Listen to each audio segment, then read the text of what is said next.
जिन्ने भी साडे दोस्त देखने वाले ने पंजाब तो खास तौर पर जिन्ने भी इंडिया तो और उस बाद बांग्लादेश तो जिन्ने भी दोस्त देखने वाले ने माशाल्लाह अवैस भाई दे 1 मिलियन फेसबुक ते कंप्लीट होने वाले ने। तुहाडी मुहब्बत दे नाल जिन्ने भी दोस्त देखने वाले ने जिन्नी जल्दी हो सकता है अवैस भाई दे फेसबुक ते 1 मिलियन कंप्लीट करवाओ ताकि एक महफल ते दोबारा एक ऐसी महफल रखी जा सके जिहदे विच अवैस भाई अपनी 1 मिलियन दे उत्ते एक छोटी जी दावत रखन और सारे लोग आ सकन। और ये तुहाडी मुहब्बत है।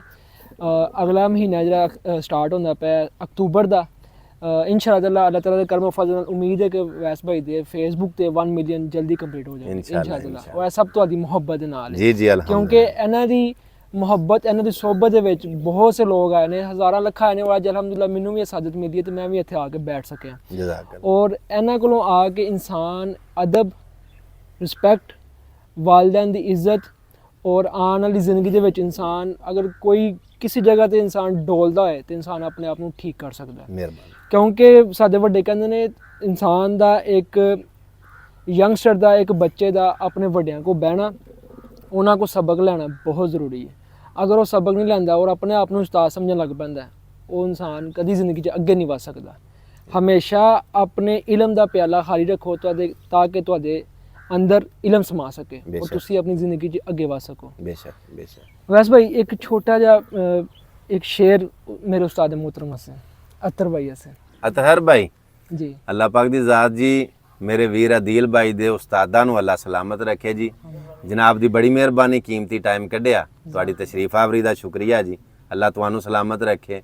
हैं वो वही लोग जहां में अच्छे जो आते हैं काम दूसरों के। जे मिसाल दे तौर ते तुहाडे कोल इलम है या दौलत है, इलम भी दौलत है ना, पैसा भी दौलत है। जे दौलत नूं तुसी तकसीम नहीं करोगे उन्हों मिसाल दे तौर ते दाने ने सुसरी लग जाएगी ढोरा लग जाएगा। जे अपनी भड़ोली दे विच तुसी पाई रखोगे खैरात नहीं करोगे ज़कात नहीं कड्डोगे सदका नहीं करोगे तो तुहाडा ओ जो माल है वो खराब हो जाएगा। इस तरह जिहड़ा इलम है इलम दी भी दौलत है।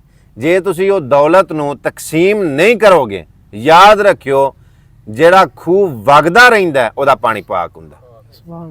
जदों खूह खलो जांदा पानी च बो पै जांदी। इस तरह इलम है तो तकसीम करो।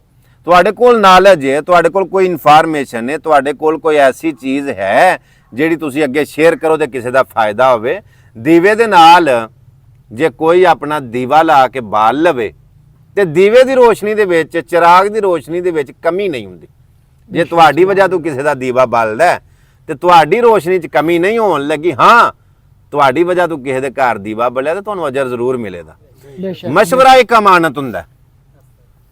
चंगी सलाह मशवरा राय देना एक अमानत हुंदा। अगर तुसां किसी नूं गलत मशवरा दिता कल तुहाडी पकड़ जरूर होएगी पूछताछ होएगी तुहाडी उत्थे जाके गिरफ्तारी हो जाएगी।